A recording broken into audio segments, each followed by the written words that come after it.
Hello, everybody, and welcome to episode one of Monster Mash for the Dungeon Denizens Kickstarter. This is gonna be a long stream if I'm already stumbling over words right in the beginning. Welcome, Goodman Games fans. If you're not, oh, we got excited turtles, Gamras, I like to call them. Thanks, Lord Zell. So for those of you who might not be aware of it, and if you aren't aware of it, you should be running over to Kickstarter right now and backing. We're doing a little Kickstarter that's a 5e and a DCC book of monsters, lots of monsters. And the more folks who back, the more monsters we get. Interesting, all of the stretch goal monsters that we gain are all going to be Kickstarter exclusive. There's also a Kickstarter exclusive uh, faux reptile skin version of the book, and just a plethora of really cool add-ons and stuff. And today is our first of three episodes. We're calling them Monster Mashes, where you guys get a chance to meet some of the contributors of the product. And I have a wonderful assortment of folks that we're going to go around and we're going to meet and we're going to talk to them. They're going to tell us a little bit about their background, what they've been doing for Goodman Games, and of course, they're going to talk about monsters. And it's really cool that I'm calling them now the Monster Mashers, because the Masher was a first edition monster actually in the first edition monster manual. So it like works out really, really cool. So a couple of announcements. We are at $284,000 right now. We are almost at 3,300 backers. And why is that important? Because about 150 more backers, and we're going to be the most backed Goodman Games Kickstarter ever, which is just so excited. Hopefully, we're going to break that in the next couple of days here, which is amazing. So thanks everybody for backing already. If you're on the fence and you're watching the shows and you want to get a little bit more information, well, hopefully, hearing from the folks we have assembled here is going to convince you to back and join us on this wonderful, crazy ride. Couple other quick announcements. Twitch shows. We have several. First of all, tomorrow night, our friends over at 20 Sides to Every Story will be doing a 5e live playthrough called Lair of the Slag Coat. And that is going to be one of the two-page Dungeon Delves that is an additional add-on book for this project. So if you're still on the fence and you're not sure you want to add the Dungeon Delves book, maybe watch a playthrough of one and see how it goes. There will be a DCC playthrough a week from Friday, so we'll make sure we announce that as well.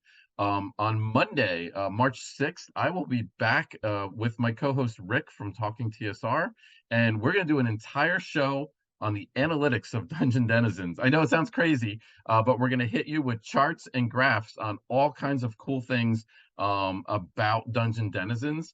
We have this one spreadsheet to rule them all, and we just figured, wait, we should probably use this spreadsheet even more. So we've created charts and graphs and just interesting, at least to us, interesting tidbits about the project. So join us Monday for that.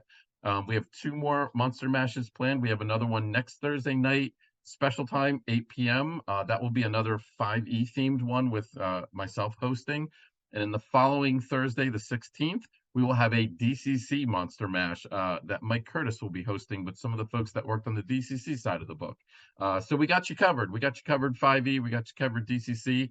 Spreadsheets, now we're talking Sky 2, apparently huge fan of spreadsheets.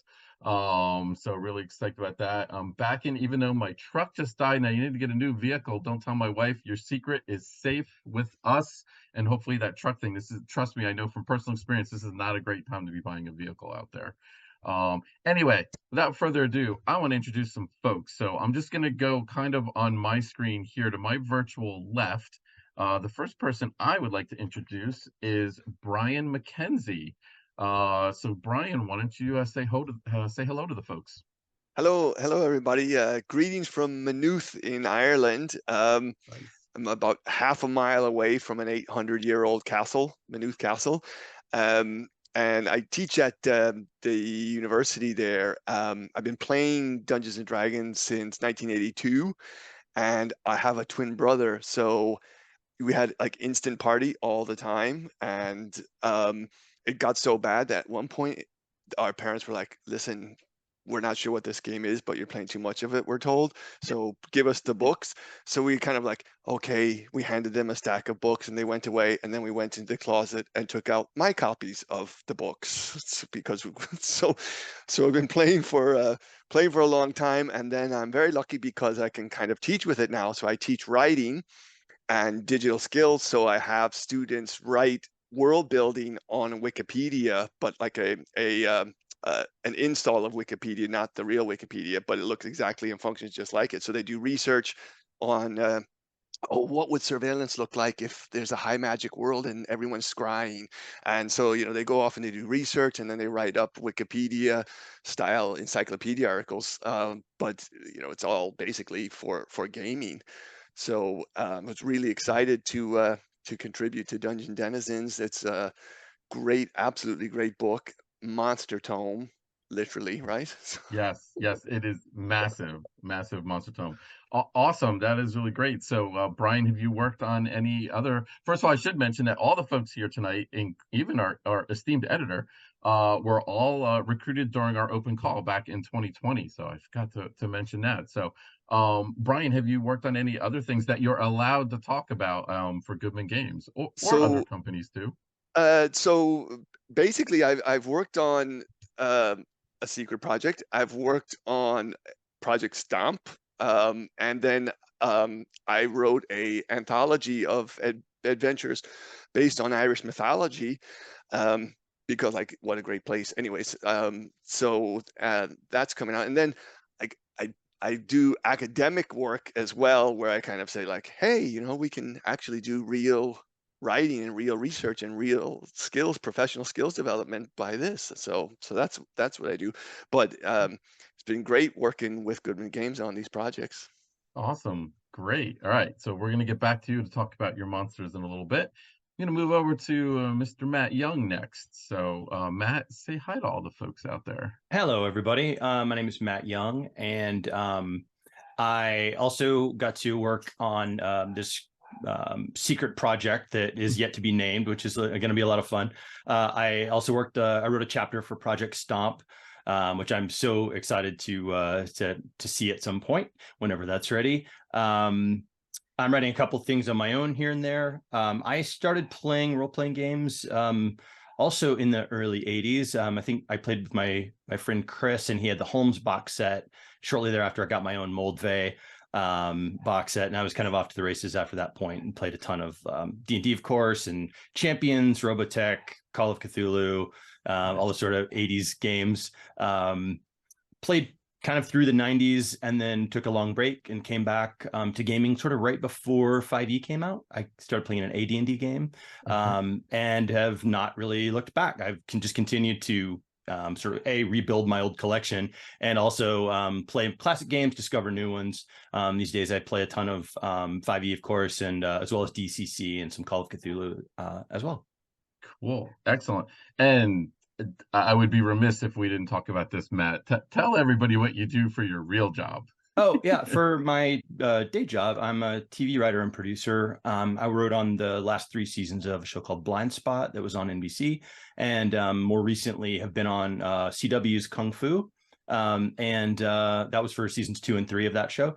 And our season finale is this coming Wednesday. So if you haven't checked out the show, I hope you do, and hope you'll check out the finale of the season. That's and fingers awesome. crossed for a season 4. So Matt and I got to chat at Gen Con last year, and I just picked his brain for like an hour on like how the process of writing for a TV show goes. Fascinating, absolutely fascinating, and some parallels with when you're doing it and writing for adventures and stuff like that. So it was Absolutely. yeah, They both have really informed each other in that regard. I love both approaches, and each one has helped me out with the other immeasurably. awesome. Great, excellent. Well, thank you very much, Matt. Sure thing. So we're gonna move over to Taylor. And Taylor, why don't you introduce yourself to everybody?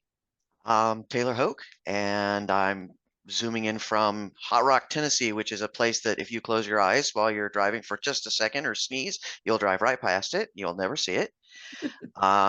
I started playing tabletop role-playing games in 1976, and I've played and run games in the world I created ever since. So 47 years. Nice. In fact, I've been running players in my world of LSFR so long that I've actually gotten to run their adult children in the same world, that the gods that they're worshiping in their societies with the games that they're playing and are actually their parents' characters who Wow. achieved godhood when they were in the earlier games. That And there's been is some really fun times when like I'll have both generations playing in the same game, and one of the younger the kids will say, I'm making a god call to, flick it, and I'll look over and say, okay, flick it, because there's the parent sitting there, and they'll say, um, and I'll say, well, do you answer their prayer? What do you do? And then I just get to sit back and watch my longtime players switch hats, become their gods, and respond to the younger generation's prayers and stuff. So that's a lot of fun. Oh, that is so cool. I mean, my stories are similar to that, but not nearly that cool. I get to share with writing a lot of doing the 5e conversions of some of the classic adventures. I get so many people at the booths, before like the pandemic shut everything down, saying how they went through Keep on the Borderlands or In Search of the Unknown, and then they rediscovered D&D through 5e, and now their kids were old enough to play, and they got to run them through it, and Right. then you get to hear the stories and everything. Not nearly as cool as gods being at the game table and everything, but I hear you, and Sundance Kid 007's wow, really cool. That is a great story. Taylor, tell us about what else you do too, because I want to get into this because this is fascinating. I'm also I'm an author. That's what I do now. I used to for years. Yes, that's one of my books. That's my first book in my Curse of the Dullahan series, and there's 6 books out right now. The 7th book is coming out this year, um, and it's I think we were talking earlier. I said it. People was what is it like? And a reviewer for Ophelia magazine, Dan Holyfield, his editor, he's called it a blend of Harry Potter and T.H. White's The Once and Future King in all the best ways. And that's a really great description of what the series is like, the feel of it. And I Mhm. mean, I've used it ever since, especially for the those 30-second elevator pitch situations where you've got to come up with something really fast. Yeah. So that works really well. All the story is all based on Irish and Celtic mythology and folklore, but it's set in a small town in the United States. And the protagonist, Prospero Clydesdale O'Shaughnessy, who hates his name, at least at the beginning of the story, is 11 when the series begins. So it's usually classed as a middle grade book, but I really wrote it for all ages. So it's multi-layered. And I think you were talking, Chris, I know you read it, and Hmm. it's at least the first book anyway, and it gives people a real sense of nostalgia.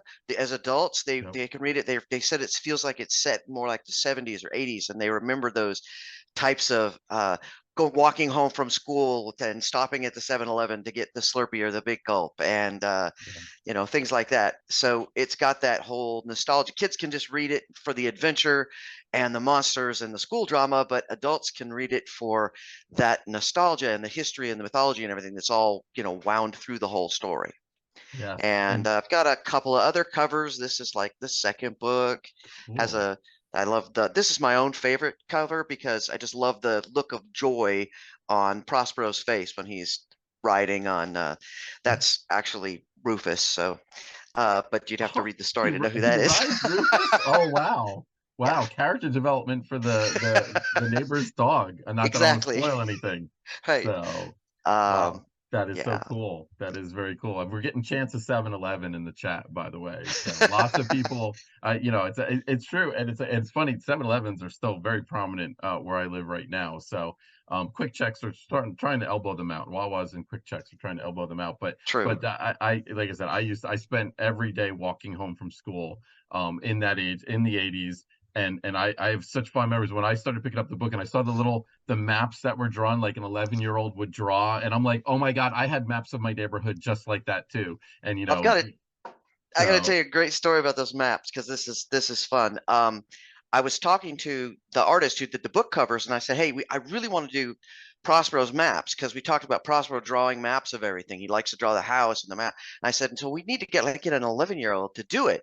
And so the artist walks over to me while we're talking about it. He just put some paper in front of me and he says, "Here, just sketch something so I have an idea of what to tell the 11-year-olds to do. So I'm just, scribbling on this piece of paper and, drawing these maps for him so he'll have an idea of what to tell and I gave them to him. And then I went home, drove home from the meeting. And about 3 hours after that, he calls me up and says, the maps are done. I said, what? Who'd you get to do it? And he said, you. And he, he puts the maps up that I scribbled. He just fixed them a little bit, added a few little words and stuff, and said, Wow. they look like an 11-year-old drew them. They're perfect. That So I is, actually drew the maps that look oh, like an that is so 11-year-old drew cool. them. That is so, so very cool. And Alana, our producer, threw Taylor's website in the chat. So if you guys want to go to her website and check out her books, there's descriptions of all of her books there. You guys can see if it's maybe something that will be good or a gift for somebody. So go check that out. So thank you very much. That was so cool. I love it. I love it. So I mean, I've told folks this many, many times. Like one of the best parts of my job was recruiting and mentoring all these awesome people that I meet from all over the world that are now creating adventures and content for Goodman Games, and it is by far the best part of my job, especially when I get to meet these folks in person. Like I met Matt last year at Gen Con. Hopefully I'm going to meet some others folks at Gen Con this year. It's really cool to be able to collaborate literally oceans away in some cases, but to feel like you know them and then to hear awesome stories like this and everything. This is just it's great. It's definitely by far the best part of my job. So let's move on to David, our last one. So David is one of our 5e editors. We also recruited him during our open call. He is you're probably gonna see him do some design work shortly too. I'll possibly let him talk to you about that. But David, introduce yourself to everybody, please. Thank you. Yeah, I'm David Michael Williams. Simply David will do. I'm calling in from frigid Fond du Lac, Wisconsin. But it's 34 and partly sunny, so actually I can't complain. That's actually a pretty nice You signed March. for that in Yeah, March you know in what you're getting. Wisconsin. Yeah. So yeah, I've been working with Goodman Games since the open call. Dungeon Denizens being the first project. Other things have kind of come out since then. Done editing for the Goodman Games yearbook, designer diaries for Crypt of the Devil Lich, so a couple of 5th edition fantasies, including one written by you, Chris. Yes. Denizens of the Reed Maze. So I've been able to do quite a bit. I also edited for Project Stomp and the Top Secret thing other people talking about. I've been editing on that. And yeah, hopefully I will get a 5th edition fantasy of my own in some far off date when production allows for it. So kind of, and even with that Top Secret one, transitioning, doing a little bit of editing and writing. So it's been a lot of fun. Cool. Out And of tell us what you do. You're a professional editor, correct? You have your own yeah. company? Yeah, I have a company called 1 Million Words. It's a indie publishing, and essentially it was starting out to really professionally produce my works of fiction. So I'm a novelist. I have some epic sword and sorcery fantasy, a trilogy of dream punk, subgenre of science fiction, um, a YA fantasy called The Lost Tale of Sir Larpsalot, so some humor YA portal fantasy going on there. And actually 1 Million Words in the next few weeks, knock on wood, I'll be putting out my first 5e full-length adventure called The Curse of Ermagerd, which ties into The Lost Tale of Sir Larpsalot. So a little bit of crossover there. Yeah, it's been a lot of work at wearing all the hats. Been working with some really talented designers. So I'm really excited, even doing some video game copywriting for a cyberpunk RPG. So just kind of a mixed bag of just speculative fiction across the board. It's been a whole lot of fun. Awesome. Well, Out of everyone here, I though probably am the newbie when it comes to actual gaming. I like to tell people that I've been D&D adjacent since I was 14 years old. My cousin and I tried to figure out how to play advanced Dungeons and Dragons on our own, failed miserably. So I just contented myself with buying monstrous manuals and reading about really cool monsters and another supplement book here and there, just trying to get into the world from the outside looking in. I discovered the Dragonlance novels, gorged myself on more than 100 of those, Even got to hang out with a bunch of TSR game writers and novelists before a Gen Con, back when Gen Con was still held in Milwaukee. So again, just kind of always on the outskirts, and not until 2019 did I actually start playing 5th edition D&D, but I feel like I've more than made up for it. I'm in 3 campaigns right now, including 2 run through 20 sides to every story, which is a channel I know that's been doing a lot with Goodman Nice. games. And so it's just been really fun to, again, go from being on the outside looking in to just diving in head first. Cool, cool. That's awesome. So wow, it's like yeah, that's it. So an eclectic selection of folks and all different varied backgrounds and everything. And like I said, it's just always cool. Yeah, the top secret thing, Sundance Kid, we cannot say anything about it now, but I will say that if you're a fan of tabletop role-playing games from the 70s, 80s, you will be very familiar with what we're working on. So just throw that out there. Yes, and yeah, there are more than there's easily more than 100 Dragonlance novels, right? I mean, there's all the different, yeah, I mean, they just spun off, and it was kind of Yeah. like all the Star I Wars stopped novels. collecting. I think I probably have like maybe 110, and I probably just 50 I don't have because they went crazy. Yeah. Cool. Okay. So let's get on. Let's talk monsters. That's why we're here. So I'm gonna throw it back to Brian. So Brian, why don't you tell me a little bit about one of the monsters that you got to work on for this project? Yeah, so it was kind of great because Chris, you had kind of said, look, pitch us. You come up with the monsters and pitch them, and we'll like it or whatever. So I think the anthracite dragon is there on the cover, yeah, there, and that's one of mine. So I was like, oh my God, is that my monster? And so the lesson players is, don't make your dungeon master cranky, because then they design anthracite dragons. I think basically there were 2 things that conspired there. One, my 11-year-old at the time was doing geology. He was like, volcanoes, it's not just lava. Like that's like, that's not, people think it's just lava, but and so I was like, so he started, we were like, oh, and like this kind of stuff. So there's like ash and pyroclastic blast and this kind of stuff.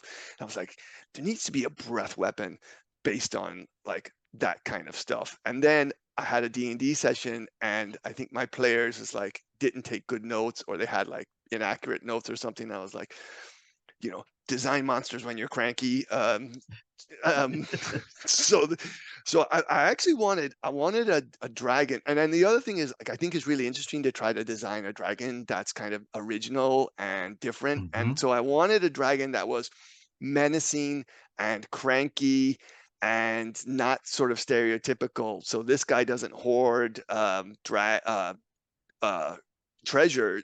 The anthracite dragon likes coal and lives underground and is dirty and is full of ash and shards of glass and stuff. I mean, I think I was actually cleaning out my fireplace too much at the time as well. That might have also like where inspiration strikes from. But the idea was I wanted, it kind of was weird because I actually did start with the breath weapons like pyroclastic, because we were talking about this kind of stuff, and then I wanted a menacing dragon. And so and it was great as well because it's a challenge to kind of, you do the ages, so wormling all the way up to ancient. And so that's great to come up with that. Yeah, so we have all the different age classes. The 4 age classes are all in there. Thirsty Bard with, it's funny when he mentioned the pyroclastic blast. I actually kind of thought back to the Rings of Power and that scene, because that was the first thing conjured my mind, and sure enough, somebody went there in the chat saying that it's like pyroclastic flow. It just makes you a little dirty. It's not a problem. So it's like, yeah, it's like, wait till you see the damage that the ancient anthracite dragon does, and then we can have that conversation on whether. But not only does it do fire damage, it doesn't it gives you exhaustion levels too. Yeah. Look, folks, if you've not played a lot of 5e, exhaustion for a It's game the master killer. is your friend. does not matter if you're 20th Yeah. level or first Yeah. level. Exhaustion is not to be trifled Yeah. with, Yeah. especially when you start getting additional levels of exhaustion. It can go sideways pretty quickly. And the So layer actions are another cool thing. I mean, I love lore. I think it's great to design monsters because you get mechanics and then you get lore, and that's mhm, like the match made in heaven. Like it's great. But the layer actions and the kind of area effects are great because your water gets fouled with ash. It's like blah, and so you can kind of mess with the party a little bit that way. If everything is just sort of yucky and ashy. But yeah, they're cranky, the anthracite dragon. Like they're cranky and they're very deadly, and they have the adult and the ancient have some magical abilities in terms of mhm. wall of stone shape. Um, and they have, like, yeah, they hit hard, and I like that they throw rocks too. yeah, yeah, It's kind of neat. So it's like most people probably would, when they go fighting a dragon, are thinking, A, I'm getting treasure out of this deal. B, they're not thinking he's going to start tossing rocks like a freaking stone giant. So, I mean, and that's yeah, cool. I mean, isn't that really what we're trying to do as game masters, is we're trying to do the unexpected. And yeah, I think if you would poll a bunch of people and say like, all right, you're fighting a dragon, you would not expect it to grab a chunk of, glass obsidian off the wall or something and then hurl it at you. And that's cool. And then we've wrapped that into the legendary actions so that it can do that in addition. So you're sitting there and you're like, oh, that's all you got, claw bite, that's okay. And then all of a claw sudden, bite, yeah, yeah, then all of a sudden here comes a rock coming right upside your head for the mage hanging out in the back, or the bard hanging out in the back or something. So I love that. So we will get back to you on possibly another monster if we have some time. I'm going to move on. Real interesting, before I jump to the next one, and Matt, you're on deck. I want to bring up something about this. So Brian brought up a really good point, how in the process of after we recruited all these writers from the open call, when we assigned the monsters, the first thing that we did is we wanted pitches. We didn't want fully designed monsters coming in. We just wanted a couple of lines about what is this monster all about. And I gave them some hints of, we need dragons, because there's not enough dragons in the game, fiends, celestials, and stuff. But the important reason for that we do it that way is we don't want to get 3 or 4 concepts basically that are the same. And it also gave me a chance to really kind of cherry pick the really good concepts and make sure we had a good balance of different things, different CRs and everything. So I'm going to get back to, in a few minutes, I'm going to get back to why that little interlude is important. But we're going to jump over to Matt right now. And Matt, why don't you tell me about one of your monsters? Sure. Mine is a dragon as well. This is the muckworm with a Y. And this was sort of born out of just my love for all things swampy. I love like the swamp as a setting. The fact that it's hard to move through. There's always something sort of lurking under the surface. It's got kind of an awesome earthy, gross smell to it all the time. And there's just lots of possibilities there. So I wanted to create a creature that was very much born of the things that sort of lurk in that specific gross muck. So that's how I came up with the muckworm. It is like I said, it's a dragon. It's a huge dragon, and it has 2 things that I had a lot of fun with. One is that it has this giant spiked tail. And it has a sort of a combo move where it will try to impale the PCs with its tail and sort of skewer them, and then it in a next turn it can gobble them up off of the end of its tail if they're not, if they're so unfortunate. But that was sort of I don't know, kind of a fun combo move. And then its breath weapon is it's necrotic. It's a line of necrotic energy that, flavor wise though, it's sort of based in the decomposing corpses that have been sort of stewing in its belly the whole time. So just as kind of a flavor thing, I thought that was sort of a fun approach. Yeah, which is just totally nasty, and like you said, full of that ambiance you get when you run the monster, and you just say, like, when he belches, it smells just awful. Like imagine the swamp, but then take it up to 11, a couple of times, and just how awful that can be. So I love me, a big fan of the bullywugs over here. I love me some swamps. So I could easily see a muckworm is kind of being like this, have a nice hood on the back of it and everything, and some bunch of Yeah. bullywug archers and stuff like that. That would be pretty cool. That'd be Well, pretty one of the great. things I wanted to add to it too was the idea that for a variety of reasons, it tends to attract worshipers or cultists around it. So there could be a cult of bullywugs that worship it. There could be a cult of swamp dwelling humans that worship it. It tends to attract kind of followers because it has just such a sort of fundamental kind of just elemental. There's an ancientness to it. We all fear and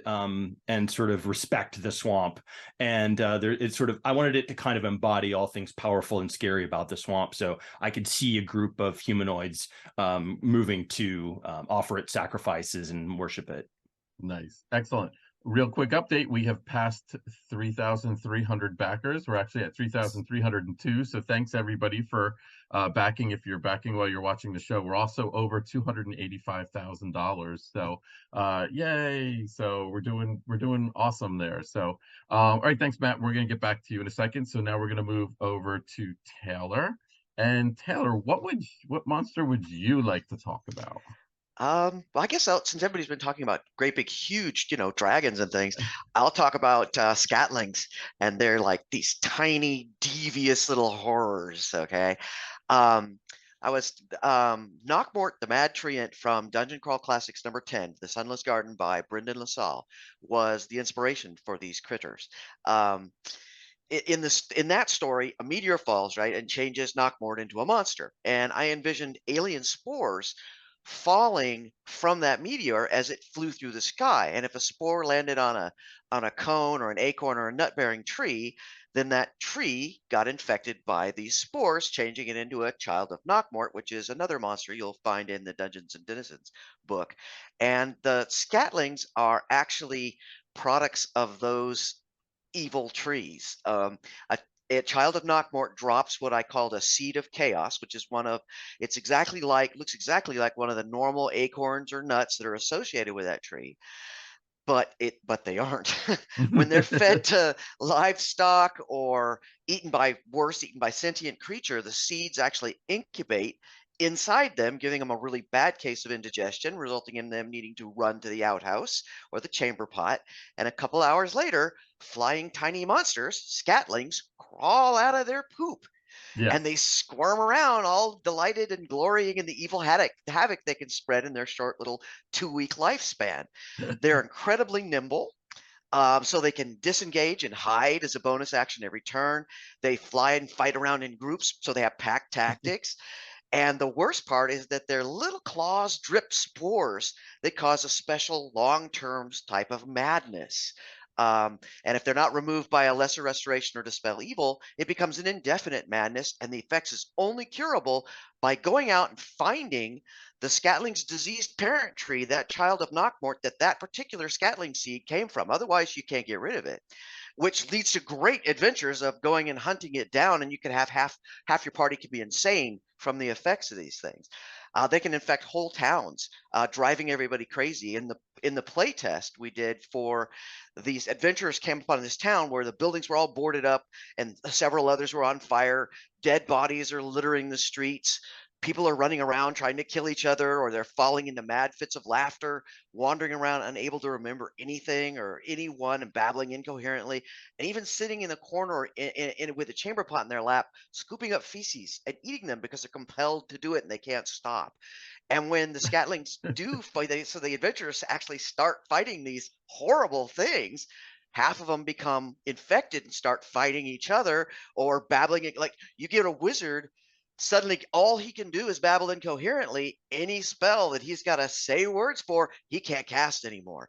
So hilarity ensued, and it's they're really fun. And do you have I guess you're showing the picture of them as I'm talking. People are commenting, but you've got some original concept art This is the original concept art that my friend Kevin Fritz Fodovich did for me. He's the same one who did all my book covers. He's also one of my regular gamers, and he did that for me because we started playing them, and they loved them. So he had to draw what I've got to draw something so we all know what it looks like.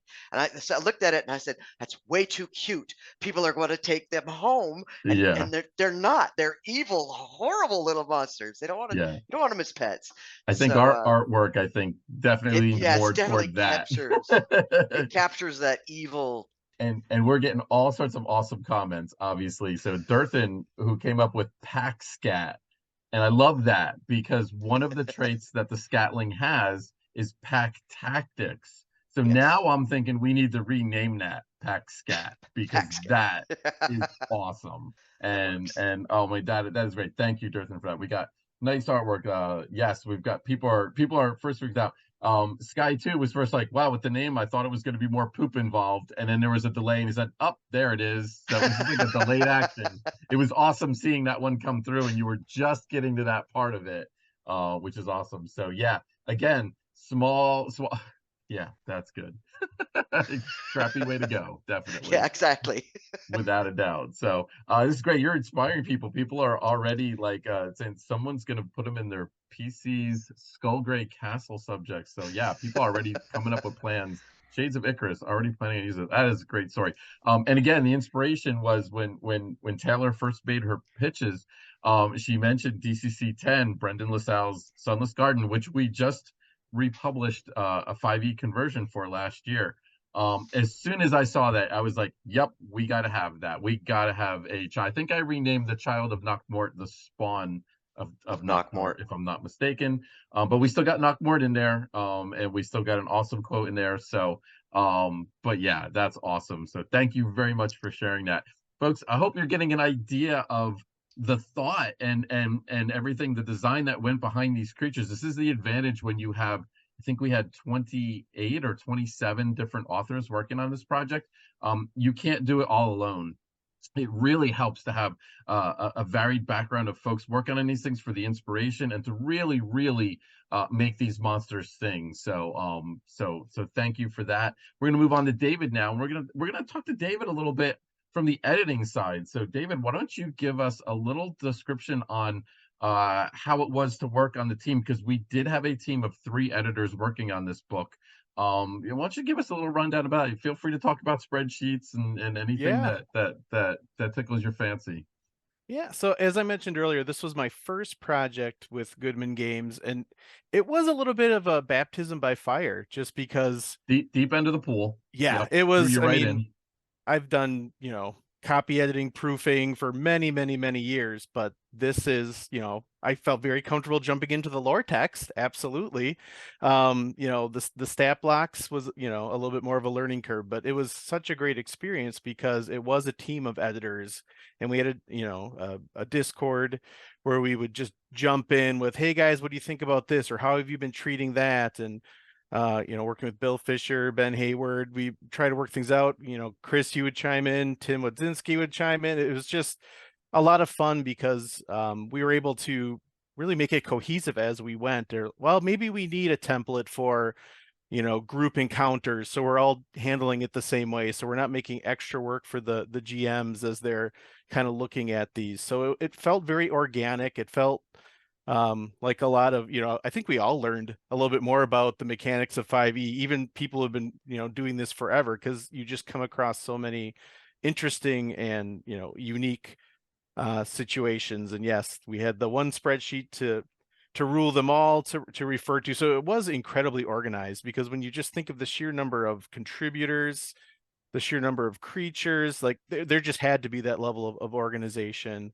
And I think it really felt like a true collaboration because of that. And it was, again, I felt like the next things that I edited for Goodman Games after this was like so easy by comparison. Or, I'd be working on a 5th edition fantasy and I'd get to a stat block and I'd be like, oh man, like this is old hat now. So, There you go. yeah. And there's a fair amount of camaraderie. If we came across a really cool, real cool creature or something that caught our attention, we would, share it with the group. I remember in particular, the one of your creatures, Brian, the Drake Hunt.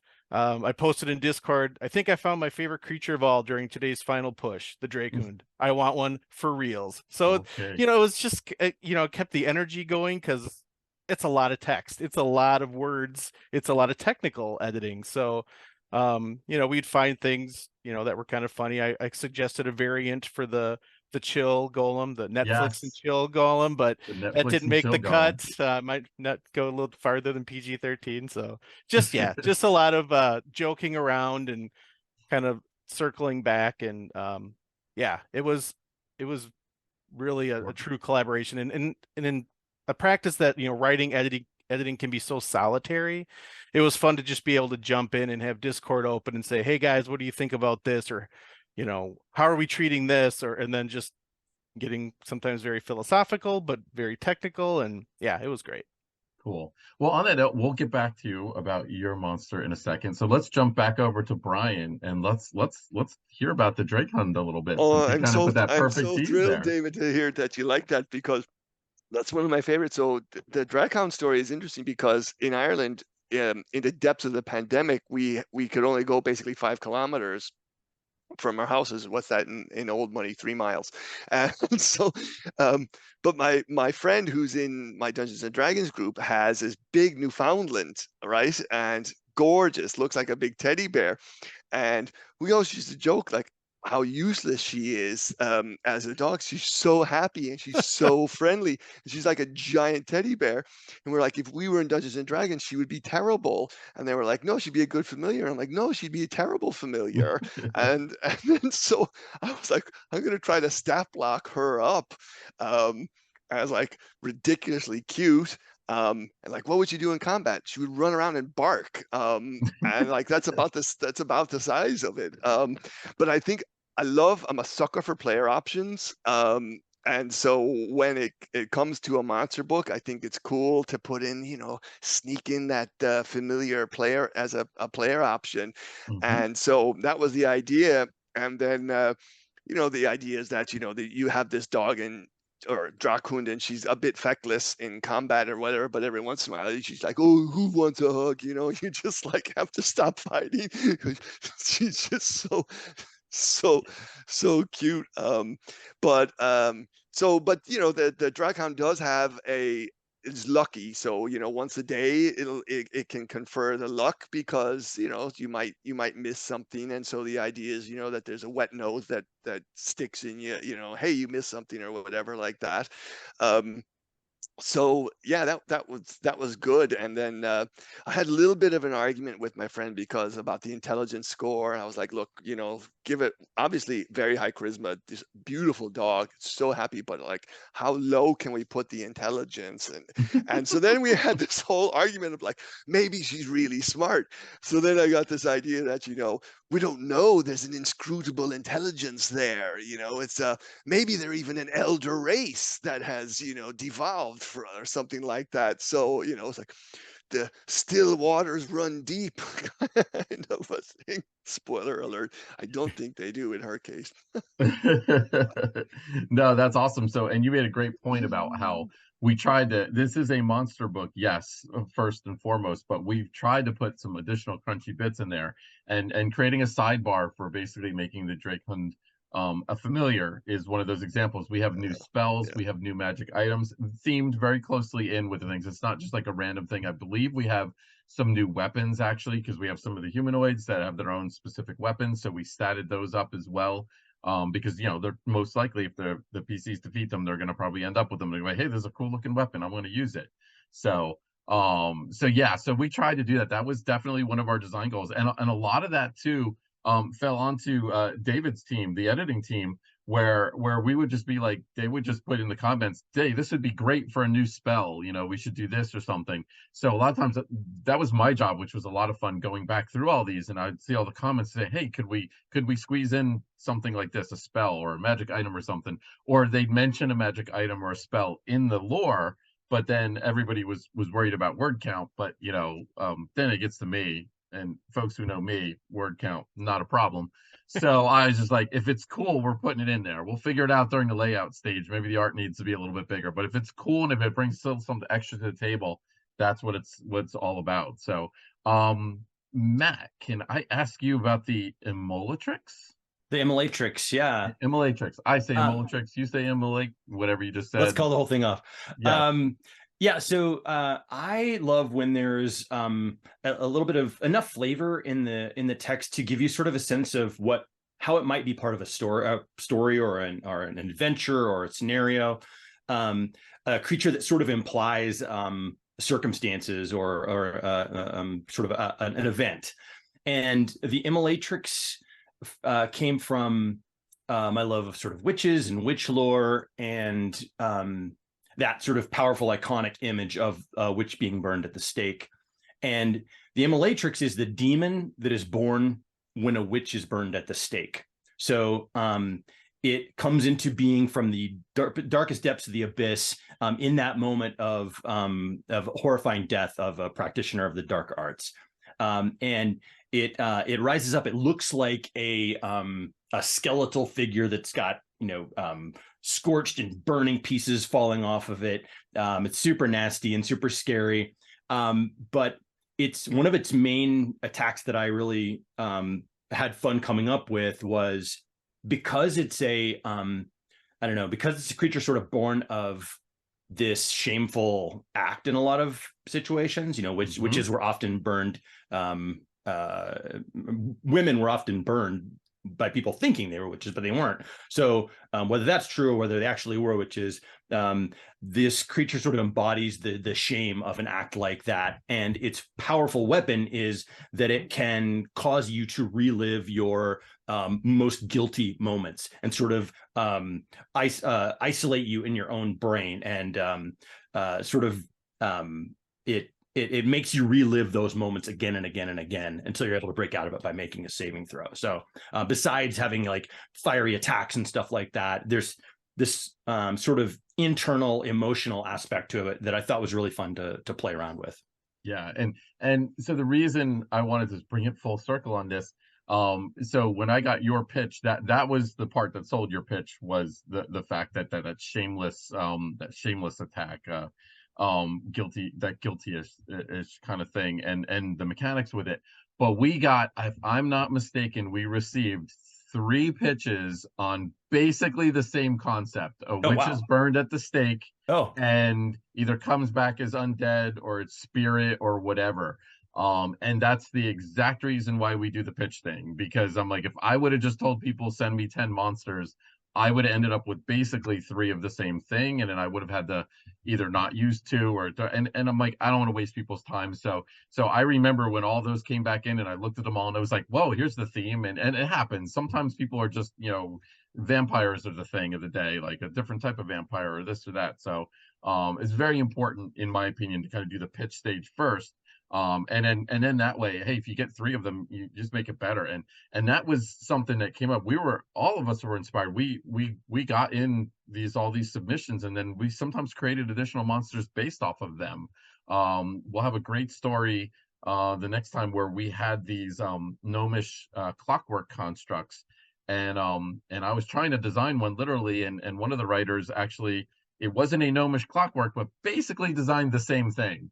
And we just tweaked it around a little bit and set it right in there. And then that further inspired our other editor, Bill, to actually design his own clockwork monster based on the other. He was editing the Clockworks one day and just inspiration hit, and he sends me an email, hey, what about this? And I was like, that is so cool. People have already heard my story about that one, but I will definitely tell it again on one of these other Monster Mashes. So awesome. So thank you very much, Matt, for that. Sure. We're going to zip back down to Taylor here, and we're going to hear about the thatch maw, which here's the high level what a thatch maw is, folks. Imagine it's a mimic, but your roof of your house is a mimic. Take it away, Taylor. Yeah, I used to travel all over the country restoring historical monuments as a carpenter. And one of those things that, one of the most horrible things you can think of is what, you're working on this. What if the house itself starts to attack you as you're trying to, and I was like, how can you transfer that into D&D? Well, that's really easy.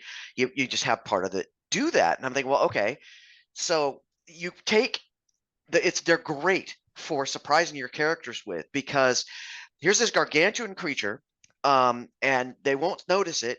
And just when they think they found this nice, safe barn or cottage to bed down in for the night, surprise, the roof attacks them. Literally, its hay tendrils come down and starts grabbing them, and it, entangles them, and then they get thrown in its mouth, and it chews them up and eats them.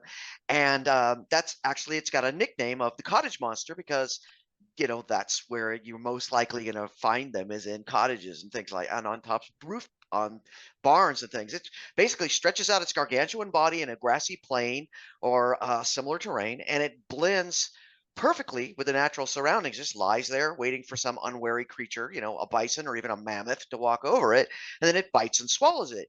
But the idea was that after years of cities and people, encroaching on the grasslands, its natural hunting grounds, that it finally discovered that people and farm animals taste delicious. So it changed its hunting strategy and moved to where they were. And now they're most often found covering eating unfortunate farmers and adventurers from their roofs of their barns or their cottages.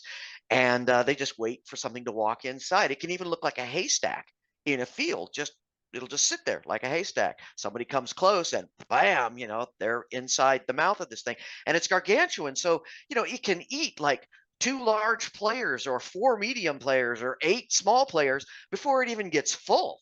And once it's full, it becomes even more dangerous because the thatch maw is normally like a CR9 monster, but I also put in a CR11 variant version as like a sidebar to that, to reflect that the thatch maw hates being interrupted when it's digesting, and if it gets full, it won't eat you. Instead, it goes into a blood frenzy and just gets advantage on all its attack rolls when something's got hurt and starts smashing you and pummeling you into so much slag. That's And awesome. they're great for, I can't, the first time I sprung it on one of my gaming groups, it's like it worked perfectly. They were not Yep. expecting it. They went into a cottage to rest. They found it on the outsides of a forest. They just wandered in, and the roof attacked them. So, Yes. and it Well, swallowed half of them. Actually, it swallowed 3 of the 4 of them before they finally managed to kill it. Because if you do enough damage to the inside, it will puke you out. yes. Okay. And so Okay. they got spit out, and then they all got to fight it, and they finally killed it. But yeah, it was So that's when surprise. the haystacks and the roofs are attacking, there no place is safe. So that was awesome. Outstanding. So let's throw it back over to David. So David, after slaving away literally for months on working on this project, editing, you were like, hey, you like rose your hand. You said, can I create a monster? I think it went something like that. Oh And we yeah. were like, sure, we need over 500 of them, so I'm not going to say no. So tell me a little bit about the monster that you ended up creating. Yeah, absolutely. So after editing 281 You got the creatures, stats. you get exposed to a lot of ideas, right? And there's things that are incredibly powerful and can rip you to shreds. So I it was a challenge to kind of come up with something, unique from all of what I've already seen. So I came up with the consuming coin. It has a respectable CR3 rating.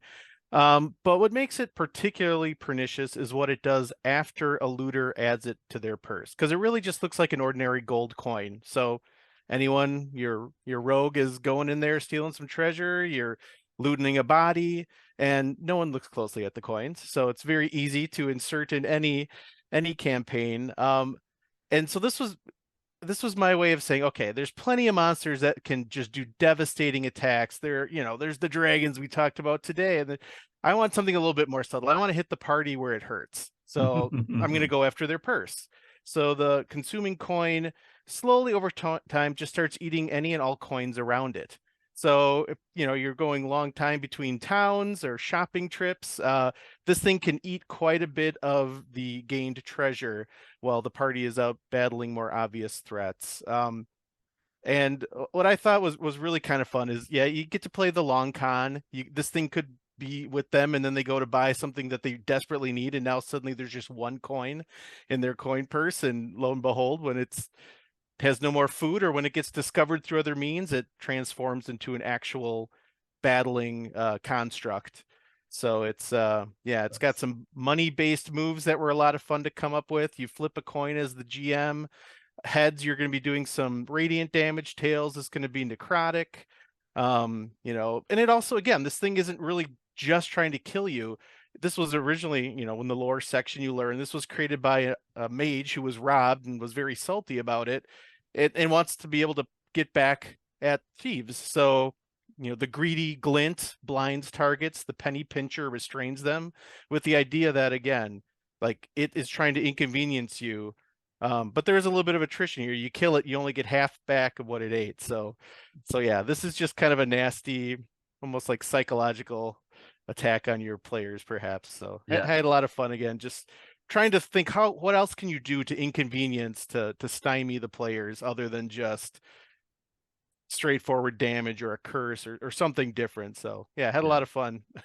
I love that mechanic on based on the sides of the coin determines on what its attacks are, and you have 2 for each. So you Yep. got some options there and everything, Yep. but that's brilliant, and it's just interesting, and that it kind of makes it fun for the game master to run too. You know, it's fun for the players. They don't even know what's going on, but the game master might not exactly know what's going on too. So Absolutely. Yeah. that's great. So thank you for sharing that. So all right, we are gonna start wrapping the show up. I would like to say thank you to Brian, Matt, Taylor, and David for taking times out of their busy schedules, not only designing stuff for Goodman Games, but also in their real lives, and finding the time to be able to spend a little bit of time with us and talking to the backers and our fans about this awesome project. We are up to 3,303 backers, so we are 148, if my math is right, to become the most backed Kickstarter in Goodman Games history, which we are super excited about. And this Kickstarter just keeps blowing our minds away. It's going to be great. I mean, who doesn't love a monster book? It's been an absolute pleasure and a joy to work on this. We still have quite a bit of work to do with all the supporting products that we have, but we are well on our way. Don't forget, folks, that we have 20 sides to every story, doing the live playthrough of the Dungeon Delve, Lair of the Slagcoat, tomorrow night.